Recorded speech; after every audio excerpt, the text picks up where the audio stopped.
আমার ছোট বাবা যদি অধিকার না পায় তা তো আর অবস্থা কি হবে নিজেও জানে না। কান ফুরান নেই, যেসব কান ফুরাবে সেসব কানের দুল দিলে যাতে পরে রাখতে পারে, কানেরতে খুললে আমার ছেলে নিতে পারবে না। বাচ্চা মানুষকে বেটি ফালাই রাখবো, হারাই ফেলবো, এই জন্য আমি বিক্রি করে ফেলি। এই জন্য আমি মানা করছি ছোট বাবার মাকে জিনিস আনতে না। আমার বেআইন যে 5 বছর পরে আসছে এটাই তো আমি ধন্য। আমার বেআইনে কি আনবো কি না আনবো সেটা তো আমার দেখার বিষয় না। তা আমার মা 5 বছর পরই আমার কাছে আসছে, মা কোনোদিনই মেনে নিবে না, ওই সংসার আমার দিবেই না, বরং আমাকে নিয়ে আরেক জায়গায় বিয়ে দিয়ে দিবে। আজকে ছোট বাবার মা তাই করতেছে। গাইস, আমাদের আশেপাশের কিছু মানুষজন নিজেদের অতীতকে ভুলে যায়, কিন্তু অতীত কখনো ভোলা উচিত না।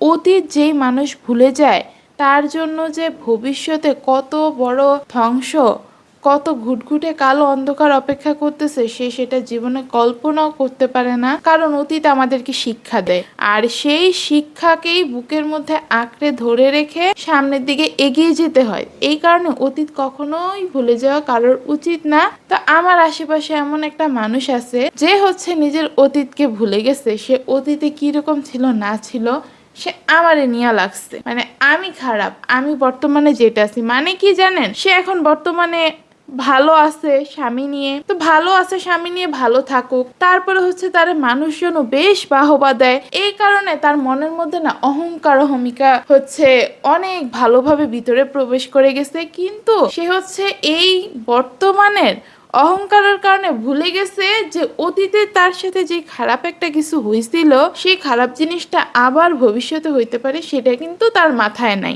তো যাই হোক, তুই ভালো আছিস ভাই, ভালো থাক, কিন্তু মানুষের পিছনে কেন লাগতে হবে? মনে রেখো, আল্লাহ ধন দিয়ে মন পরীক্ষা করে। যে আল্লাহ দিতে পারে সেই আল্লাহ কিন্তু যে কোনো সময় নিয়েও নিতে পারে সেই ধন।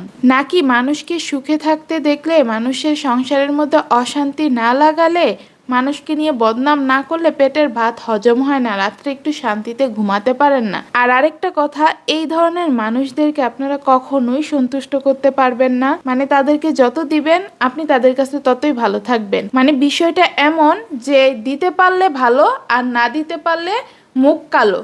10 দিন আপনি তাদেরকে খুশি রাখলেন আর একদিন আপনি তাদেরকে অসুখী করলেন, মানে শেষ, দুনিয়াদারি সব কিছু ভুলে যাবে আপনি যে অতীতে তাকে কত কিছু করছিলেন। আমি আপনাদেরকে আজকে এই কথাগুলো এই কারণেই বলতেছি যে আমি আমার লাইফে যে শিক্ষাটা পাইছি আপনারাও একটু শিক্ষা নিয়ে রাখেন। মানুষকে কখনো অন্ধের মতো বিশ্বাস করবেন না, আর একদম মন প্রাণ উজাড় করে নিজের সবটুকু ঢেলে দিবেন না, তাহলে কিন্তু আপনাদেরকে ভবিষ্যতে পস্তাতে হবে। আপনি যার জন্য এত কিছু করবেন, যারে হচ্ছে জীবনের সবটুকু দিয়ে সর্বোচ্চ দিয়ে হচ্ছে উপকার করবেন, সেই মানুষটাই আপনার জীবনের সবচেয়ে বড় ধোঁকাটা দিবে এবং সবচেয়ে বড় ক্ষতিটা সেই মানুষটাই করবে। বিশ্বাস করেন, আমি মানে লাইফে অনেক ধোঁকা খাইছি, অনেক ধোঁকা খাইছি অল্প বয়সে। যার কারণে আমি আমার বিষয়গুলো আপনাদের কাছে বারবার তুলে ধরি, যাতে আপনারা একটু সাবধান থাকেন এই ধরনের মানুষজনদের কাছ থেকে। আর আরেকটা কথা গাইস, যেটা না বললেই না, আজকে হুট করেই মনে পড়লো বিষয়টা। দেখেন, খাবারের বিষ দিলে কিন্তু সেই বিষের হচ্ছে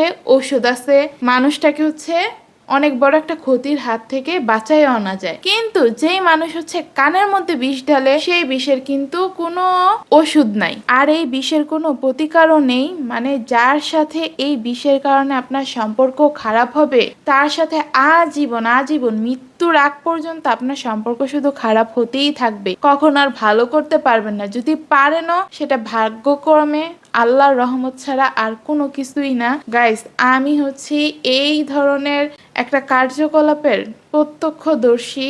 আমি জানি এই জিনিসটার কষ্ট কতটুকু, এই জিনিসটা থেকে বের হয়ে আসতে কতটা কষ্ট হয়, যার কারণে হচ্ছে সেই কষ্টগুলোই আপনাদের কাছে আমি শেয়ার করি। আর গাইস, আমি যে কথায় ছিলাম যে মানুষজন তার অতীতকে ভুলে যায়, যে সে অতীতে কিরকম ছিল, তার কেমন পরিস্থিতি গেছিল, ওই যে একটু বর্তমানে ভালো আছে দেখা মানুষজনের পিছে লাগা তাদের বন্ধ হয় না। কারণ তারা তো ওই ছোট মনের মানুষই, হঠাৎ করে হচ্ছে কিছু জিনিস দেখছে, সেটার লোভ তো কোনোভাবে সামলাইতে পারবে না, এটাই স্বাভাবিক বিষয়। তো আমার আশেপাশের এরকম একজন মানুষই আমারে হচ্ছে ভয় দেখায়, থ্রেট দেয় গাইস, যে সে নাকি মানে আমার নিয়ে ভবিষ্যতে এইরকম কড়া কড়া জবাব দিতেই থাকবে। আমি আসলে খুঁজে পাই না যে আপাই কোন ধরনের কড়া জবাব দেয়। নিজে তো একটা নিচু মনের মানুষ, নির্লজ্জ, তার মানে বইলা কোনো লাভই নাই গাইস। ও কোন ধরনের মানুষ, সে আসছে আমার নিয়ে কথা বলতে। আরে ভাই, তুই আমারে আর শাশুড়ি নিয়ে কি কথা বলবি? শাশুড়ি যদি আজকে তোদেরকে বাড়ি থেকে বাইর করে দেয়,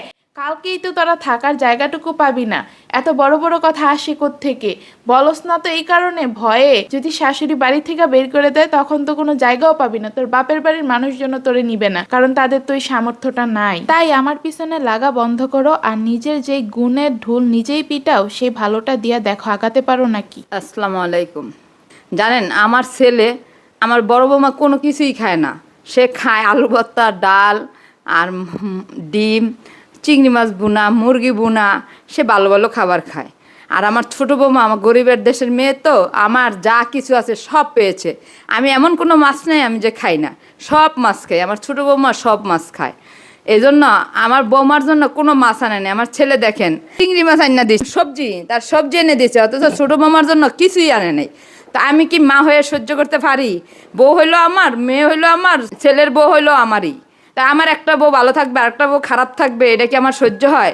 যখন আমি ভিডিওতে দেখলাম আমার নাতিনকে চিড়া খাওয়াইতেছে জোর করে, আমার নাতিন খাবেই না, বালিশের ভিতরে চলে যেতেছে, তারপরে জোর করে দিবে। তার ছেলে পছন্দ করে দেখে মেয়েও খাবে, সে পছন্দ করে না, দিবে না, অন্য কিছু দিবে না, তাকে চিড়াই জোর করে খাওয়াবে। তার দেখে আমার নাতিনের নাস্তা নিয়ে আমি এখন বাসায় ঢুকছি।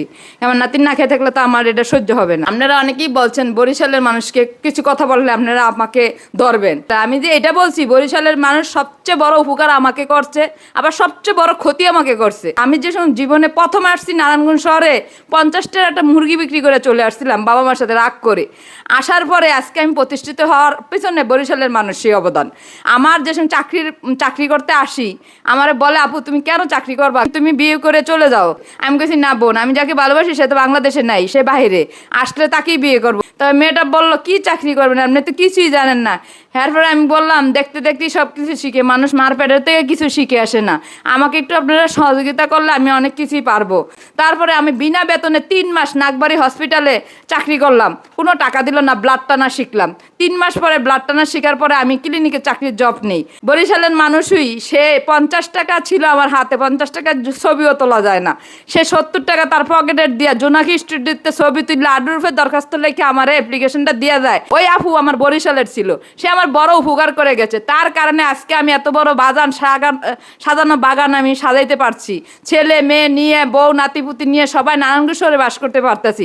সে মেয়ে যে কোথায় আছে, কি আপুর নাম তাও আমার কোনো মনে নাই, কেন এখনো আমি তাকে খুঁজি মনে মনে পাই না। তার টাকাটা আমি মসজিদের গিফট করে ফেলছি, তারপরও দান করেছি, গিফট না দান করেছি, তবু তাকে পেলে আমি বেশি খুশি হতাম। সে কোথায় আছে, সে সরকারি জব করতো, সে সময় সরকারি নার্স ছিল, সে আমার এই উপকারটুক করে গেছে। তো সবচেয়ে বড় উপকার আমার বরিশালের মানুষ করছে, আর সবচেয়ে বড় ক্ষতি বরিশালের মানুষ করছে কেন, আমার ছেলের জীবনটা ধ্বংস করে দিতেছে। আমার 3টা ভাইয়ের বউ, আমরা মাঝে মরছে তা আমরা অনুভব করতে পারি না ভাইয়ের বউটি আমাদের এত ভালো। কেমন আমার ছোট ভাইয়ের বউই বরিশালের, সে আমাকে এত ভালোবাসে, যখন শুনবো আমি বাড়িতে যাব ওই সময় গর্দর পরিষ্কার করবো, বাথরুম পরিষ্কার করবো, উঠান পরিষ্কার করবো, সব পরিষ্কার করে আমি কি পছন্দ করি, কি খাবার খাই, সে খাবারগুলো সে রেডি করে রাখে। একসাথে বৌমার কত বুদ্ধি, একসাথে আমার ভাইয়ের বউর সাথেও ঝগড়া লাগাই দিল, যাতে আমার ভাইয়ের বউ এই ভিডিওটা দেখলে জীবনে যাতে আমাকে চোখ তুলে না দেখে। যে ভাইয়ের বউ আমার মা যেটা করতো সেই কাজটা এই ভাইয়ের বউটাই আমাকে করতো। কে আমার ভাইয়ের বউ আমার যদি দেখে আপু বাসায় আসবে, আজকে আপু কি খাবে, আপু কি পছন্দ করে, কখন নাস্তা খাবে, আমি ঘুম থেকে উঠার আগে নাস্তা রেডি করে রাখছে, সব পদের পিঠা বানায় রাখতো। সেই ভাইয়ের বউয়ের নামে যদি বদনাম বলে, আর সেই ভাইয়ের বউ যদি এই ভিডিওটা দেখে, কখনো আমাকে আপা বলে ডাক দিবে বলেন?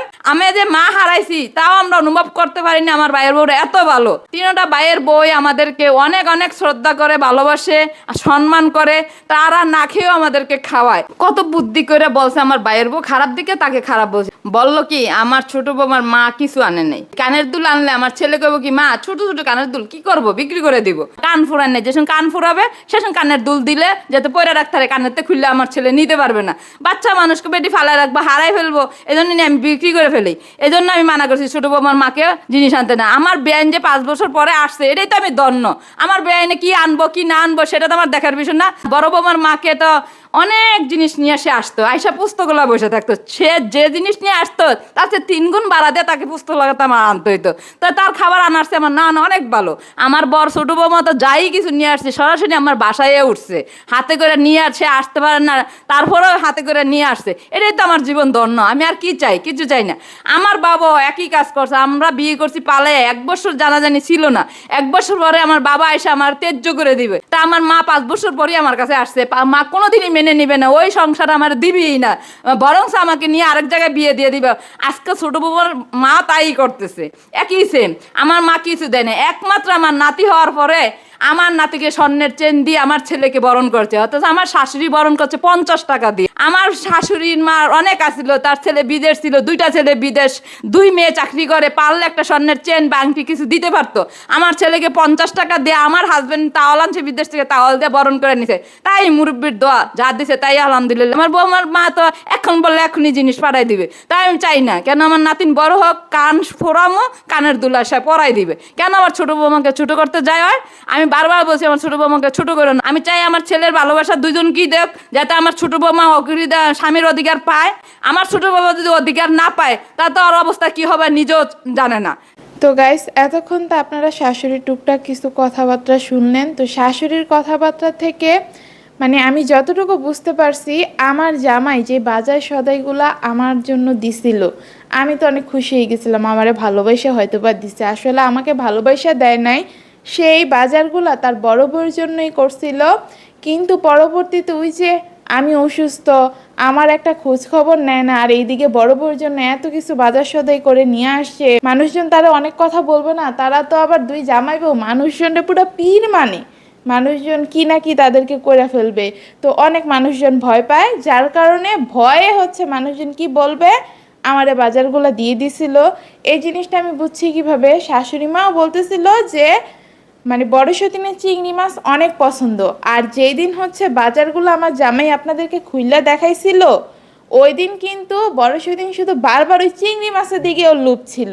চিংড়ি মাছগুলো বারবার ধইরা দেখতেছিল, আপনাদেরকে দেখাইতেছিল, কেমন জানি হাতাহাতি করতেছিল যে আমার চিংড়ি মাছ অনেক পছন্দ, জামাই এগুলো আমার জন্য আনলেও পারতো, মাছগুলো আমার অনেক পছন্দ হয়েছে। আল্লাহই জানে আমি আজকে তো এগুলো রান্না করে খাইয়ে ফেলছি, আবার না ওই চুন্নির কুনজরের কারণে আমার পেট খারাপ হয়ে যায়। যদি আমি রান্না করার আগেই বিষয়টা বুঝতে পারতাম কোনোভাবে, আমি জীবনে এগুলো ধরেও দেখতাম না, তাদের জিনিস আবার তাদেরকে দিয়ে দিতাম। আমার এসবের কোনো দরকার নেই। ওই মানুষজন কি বলবে, মানুষজনের 2-1টা কথার কারণে আমি কখনো ভয় পাইয়া থাকি না, আমি কখনো দৈমাও যাই না। তারা তাদের মানুষজন নিয়ে পড়ে থাকুক সব সময়। তো যাই হোক, এবার অন্য কথায় আসি গাইস। বড় সতীনটা কিন্তু কালকে আমি একটা কথা বলছিলাম যে আমার মায়ের জন্য আমার জামাই শখ করে যে চাদরটা আনছিল, ওই চাদর যাতে ফেরত দিয়া দেয়। ও তো ফেরত দেয় নাই, মানে কি বলবে, ও তো বলার মতো ভাষাই হারাই ফেলছে। এখন হচ্ছে খাপটি মাইরা গর্তে গিয়ে লুকাইছে। লুকানোর পরে এখন আমার চাদর তো ফেরত দিতে হবে। মানুষের সামনে আই সেটা নিয়ে কি বলবে যে আনছে ওর জন্য একটা জিনিস, এই জিনিসটা আপনি কেন নিয়ে নিলেন? আপনি তো দরকার ছিল যে 2টা চাদরই আপনার সতীনরে দিয়ে দাও, যে নে থাক তুই 2টাই নে, যেই মহান উদার ভাব আপনি দেখান। তো সেটা তো করে না, উল্টা 2টা নিয়ে গেছে। তো চুন্নির আজকে আমি বইলা রাখি, নিছস ভালো করছস, ওই চাদর ইউজও করে ফেলছস 2 দিন।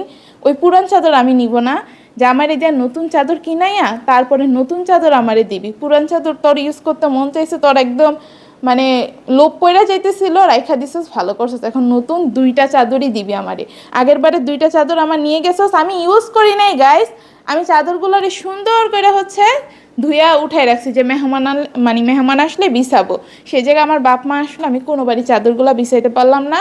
ওই বড়সতী নাইসা বড়সতী নিয়ে চলে গেলাম। আর ওই চাদরগুলা তো 4টা চাদর নিছিস, 2টা চাদর তো দিতেই পারোস, তোদের তো টাকা পয়সার অভাব নাই। মানে বড়সতী কি করছে জানেন গাইস, বলে কি আমার বাবা মানে কি হঠাৎ করে টাকার মুখ দেখছে, ছোট লোক এভাবেই বলছে। অথচ আমি আজ পর্যন্ত যাই বলি না কেন ওর ফ্যামিলির এখনো পর্যন্ত বলি নাই যে ওরা মানে ওনারা কত বড় এটা করছে ওইটা করছে। ও 2 দিনের আনারই ভাতেরে বলে অন্ন, ওই 2 দিনের মানে আনারই আইসা বলে কি আমার বাপ মা নাকি হঠাৎ করে টাকার মুখ দেখছে। আরে আমার বাপ মার যা আছে তুই জীবনে চোখে দেখছস? 2 দিনের মাইয়া আসছস কথা বলতে এইসব নিয়ে। আমার বাপ মা নাকি হঠাৎ করে হচ্ছে টাকার মুখ দেখছে। আমার 2 ভাই হঠাৎ করে সরকারি চাকরি পেয়ে গেছে, এখন সরকারি চাকরি পেয়ে গেছে দেখে আমাদের নাকি অহংকারে মাটিতে পা পড়ে না, এটা হয় না ওইটা হয় না। আমার 2 ভাই তো সেই দিন মাত্র পাইছে সরকারি চাকরি, আমার ভাই তো 1 বছরও হয় নাই। বড় ভাই যে চাকরি করে, ছোট ভাই চাকরি করে আবার 6-7 বছর হয়ে যেতেছে। তার আগে থেকে আমি তো জন্ম থেকেই সরকারি চাকরিজীবীর মেয়ে। আমার বাপ তো আর্মি ছিল গাইস, সরকারি চাকরিজীবী। তো আর্মিদের কি কোনো দিন খাওয়ান পড়ানোর কোনো কষ্ট হয়? কষ্ট তো ওরা পাইছে, কষ্ট পাইয়ে এখন মানে কি একটু 2 মুঠা ভাতের দেখা পাইছে। চোখে মুখে আর পথ দেখে না। তো তোরে বলি, তুই যে তোর অতীত ভুইলা যাস, সব বিষয়ে শুধু নাক গলাস, মানুষজনের বিষয়ে না জানি না বুঝা, সাবধানে থাকিস। ভবিষ্যতে কিন্তু তোর জন্য খুব খারাপ মানে অপেক্ষা করতেছে, তুই যা শুরু করছস। আমরা ভাই কোনো দিন কোনো কিছুর অভাব পাই নাই, আর ওদের অভাবের বিষয়ে আমি কোনো কিছু না বললাম, আগেই বলে দিছি। আর বারবার বইলা হইতেছে গাইস, আমি আমার রুচিটারে নষ্ট করতে চাই না। আপাই যা শুরু করছে, আপার মতো তো আমি না। তারপরে ওর এগুলা বললেও শান্তি হয় নাই। আমার শাশুড়ি মা বললো কিন্তু, মানে বুঝেন ও কিভাবে মানুষের সাথে মানুষের প্যাঁচ লাগাই দিতে পারে, জামাইয়ের সাথে এভাবে কোন থেকে কোন কথা ধইরাই না ও প্যাঁচ লাগাই দেয়। মানে আমি নিজেও কিন্তু জানি না যে আমার শাশুড়ি মায়ের ভাইয়ের বউ হচ্ছে বরিশালের মেয়ে। বড় সতীন জানে, কারণ বড় সতীন তো আমার অনেক আগে আসছি, তো আগে আসছি যার কারণে ও জানে। ওরে বরিশালের মেয়ে অপমান করছে, ও হচ্ছে মামানি তো বলে, মামানিরে টাইনা নিয়ে আসছে যে মামানি নাকি আমার শাশুড়ি হচ্ছে অনেক জ্বালায়, এই কারণে কি বলবে, মামানির দোষ তো দিতে পারে না, ওরে সোনিয়া টান দিছে। আরে মামানিটা গিয়ে মামানিরে বলবে, মামানিটা এসে তোরে কেন বলতে যাবে, মামানিটা তোর সাথে এসে কেন তুলনা দিতে যাবে। এইভাবেই জামাইয়ের সাথে আমার প্যাঁচটা লাগাই রাখছে, আর বলে যে আমি তো কিচ্ছু করি নাই, আমি কিচ্ছু জানি না, আমি ওর ভালোর জন্য 7 মাস হচ্ছে বাবার বাড়িতে গিয়েছিলাম, ওই 7 মাসে আমি ভুল করে ফেলছি অনেক বড়, আমার বাবার বাড়িতে যাওয়া উচিত হয় নাই, তুই গোড়ার ডিমটা করছিস, কচু করছিস বই না আমার, মানে আমার কপালটা তো এমনি পুরাইছস, 7 মাস বাবার বাড়িতে থেকে আমার কপালটারে আরো পুরাইছস। তো এই সব কিছুর ফল তুই একদিন না একদিন ভোগ করবি, আমি বারবার এই কথাটা বলি। আর তোর একটা চ্যালেঞ্জ দিছি না, সেই চ্যালেঞ্জের কথা তুই ভুলা যাইস না, যে তুই বলছিস না জামাই নিয়ে নাকি আগামী 4 বছর, এই কথাগুলো তুই জামাইরে দিয়া বলাইছিস, আগামী 4 বছর তুই জামাই নিয়ে সুখে শান্তিতে একলা সংসার করবি। 4 মাস তোর আমি এই সংসারে টিকতে দিব না, 4 মাসের মধ্যে বাইর করব। কথাটা আজকে আবার রিপিট করে গেলাম, ভালোভাবে মাথার মধ্যে ঢুকাই নিস, আর আমার পিছনে ভবিষ্যতে অনেক বুঝা শূন্য লাগবি, এর ফল কিন্তু ভালো হবে না। শাশুড়ি মাছকে নিজেই তোরে বইলা গেছে। আর আমার বাপ মা কি আনছে না আনছে এগুলো আমি সব আমার সময় মতোই দেখাবো, তোর মতো